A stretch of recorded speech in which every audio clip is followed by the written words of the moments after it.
Salut à tous. Je vous parle aujourd'hui en fait devant la maison Gryffondor. Gryffondor, Gryffondor, pardon. Le McDonough Memorial Gymnasium. Pourquoi? Parce qu'en fait je me retrouve à Georgetown. Georgetown qui a été une grosse faculté historique au niveau collège basketball. Et donc vous l'aurez compris, aujourd'hui le sujet va être le collège basket. Je vais tout simplement vous introduire cette ligue, on va dire entre guillemets, les conférences qui sont aussi nombreuses que celles au niveau collège football, et vous montrer que c'est pas si compliqué que ça de suivre le basket universitaire et que ça peut être même très enrichissant et très intéressant. Allez, c'est parti!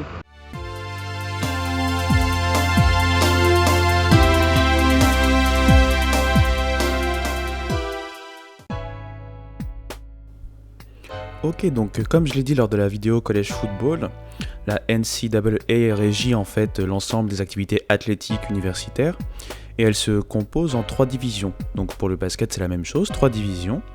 Il y a cette fois-ci plus de 340 universités en première division du basket et elles sont divisées, ces 340 universités, en 32 conférences. Oui, j'ai bien dit 32 conférences. Du coup, comment ça va se passer ? En fait, chaque équipe est à moitié indépendante dans le sens où elle va gérer son calendrier, notamment pour les phases de match qui sont en dehors de la conférence. En fait, au début de la saison, donc en novembre, il y a pas mal de tournois qui sont mis en place par différents programmes, et généralement ces tournois sont donc hors conférence. Puis un peu plus tard dans la saison, va arriver les matchs qui sont eux intra-conférence et qui sont donc eux pilotés quelque part par la NCAA.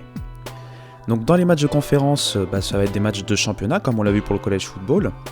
Et en fait, chaque équipe issue d'une conférence va se battre contre les autres équipes de sa conférence afin de gagner la conférence. Il va y avoir d'abord une saison régulière de conférence où chaque équipe va rencontrer toutes les équipes de sa conférence. Et ensuite, il va y avoir le tournoi de fin de saison de conférence qui en général sur 4 tours et qui va en fait déterminer le vainqueur de la conférence. Quoi ? Je dis trop le mot conférence ? Je ne vois pas de quoi vous voulez dire.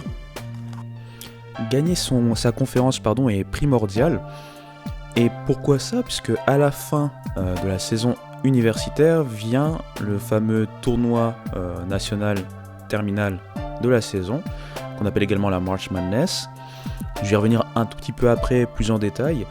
Mais du coup, on peut se retrouver avec une équipe qui, pendant la saison régulière, ne va pas être parmi les premières de sa conférence, mais en faisant un bon run lors du tournoi de fin de saison dans sa conférence, peut remporter l'accessite en remportant la conférence.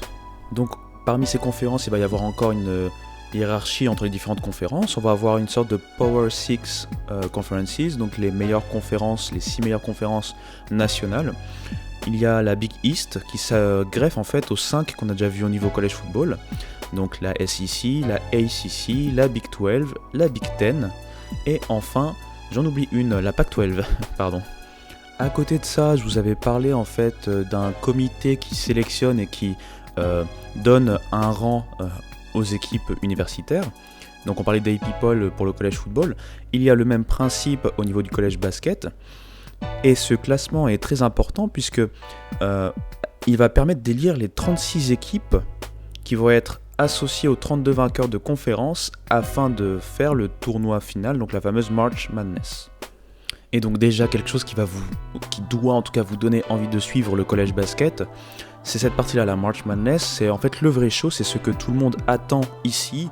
Et donc ce tournoi regroupe 68 équipes divisées en 4 régions, avec un rang qui est associé à chaque équipe, et ces rangs sont numérotés donc de 1 à 16. On parle de seed. Tout d'abord, on écrème un tout petit peu en éliminant 4 équipes dans ce que l'on appelle le First Four. Donc, ce First Four réunit les 4 équipes au plus faible rang parmi les 32 équipes championnes de conférence et donc automatiquement qualifiées. Et ça va être contre les 4 équipes de plus faible rang parmi les 36 équipes qui ont été sélectionnées par le comité. D'accord ? Donc ce sont 36 équipes, comme j'ai dit, qui n'ont pas gagné la conférence. C'est très important de suivre. Et là, à partir de là, c'est la folie. On se laisse emporter, tout se joue sur un seul match, ce qui donne un aspect coupe, et donc toute cette ambiance, tout ce stress, toute cette tension, toute cette joie va s'entremêler, avec des buzzer beaters, des upsets et compagnie. On va avoir en fait au total 7 tours. On retrouve donc ce fameux First Four, ensuite le First Round avec 64 équipes, le Second Round avec 32 équipes, le Sweet 16 avec 16 équipes, Elite 8 avec 8 équipes, et enfin arrive le Final Four qui regroupe les 4 survivants à ce tournoi un peu foufoufou. Le Final Four est donc, correspond aux demi-finales et à la finale, le National Championship. Ce marathon d'adrénaline de 3 semaines, en fait c'est un des événements les plus suivis aux États-Unis. Et vraiment, je vous le dis, ça vaut vraiment le coup, que vous soyez des fans de basket ou non, parce qu'il y a tout. Il y a de la dramaturgie, il y a tout ce qu'on essaie de retrouver dans le sport. C'est toujours spectaculaire. Et comme j'ai dit, il y a des surprises, comme ce qu'on peut retrouver, par exemple, si on compare au soccer, la Coupe de France, mettons, on peut très bien trouver des équipes qui sont amateurs, ou amatrices, pardon, battre des équipes professionnelles. Donc là, il peut y avoir un peu ce même principe. Voilà en fait, pour pouvoir vous présenter un peu comment ça se passe au niveau universitaire. Pour vous faire un petit crochet par les femmes, c'est le même principe. Donc les conférences et ensuite le tournoi final. Donc également une March Madness, on l'appelle aussi The Big Dance. Et cette fois-ci, en fait, elles ne vont pas avoir 68 équipes de qualifiées, mais directement 64. Voilà pour le petit crochet féminin. Et donc voilà, là je vous ai présenté vraiment les bases pour pouvoir suivre le collège basket. Mais maintenant, je vais entrer dans cette phase que j'avais fait de la même façon en fait pour le collège football, c'est comment suivre tout ça. Parce que voilà, plus de 340 équipes, 32 conférences. Bon, on va pas passer toute sa vie devant le collège basket, aussi beau soit-il. Donc là, selon moi, le même conseil que j'avais donné au niveau du collège football s'applique, c'est-à-dire qu'il faut aller viser les meilleures conférences de la nation. Donc comme je vous ai dit, ACC, Big Ten, Big 12, Big East, Pac-12 et SEC. Vous allez regarder un peu ce qui se passe et en fonction également des votes et des sélections du comité, donc savoir quelles sont les meilleures équipes au niveau national validées par le comité. Et vous pouvez vous faire des tournois assez sympas en fait, puisque comme je vous ai dit, ça commence par des petits tournois par-ci par-là. Il y a des games vraiment sympas à suivre, il y a des classic games vraiment sympas à suivre. Et donc à partir de là, vous allez vous faire votre propre expérience du collège basket. Et surtout, vous allez voir en fait avec la March Madness, ce que j'ai dit, ce côté shot d'adrénaline qu'on ne retrouve pas dans les autres sports selon moi. Ou plutôt on va dire compétition, pas sport mais plutôt compétition. En plus de ça, et pour finir, je sais qu'il y a beaucoup de gens qui aiment bien regarder la draft, voir quels sont les meilleurs talents en fait, du pays et quels sont leurs potentiels via les scouting drafts, les mock drafts, etc., etc.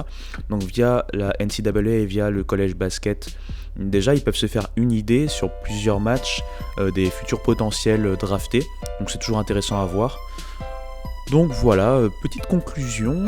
Le collège basket, c'est vraiment foufoufou, notamment la partie March Madness, mais ce n'est pas que ça.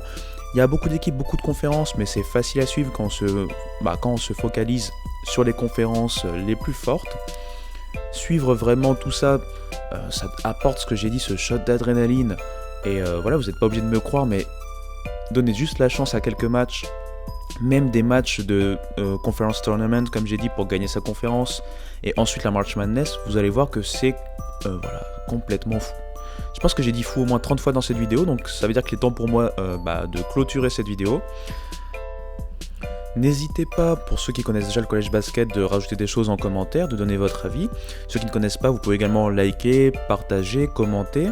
J'espère que ça vous apporte au moins un petit éclairage sur cette compétition, qui est très très intéressante. Prenez tous soin de vous, et puis je vous dis à bientôt. Ciao!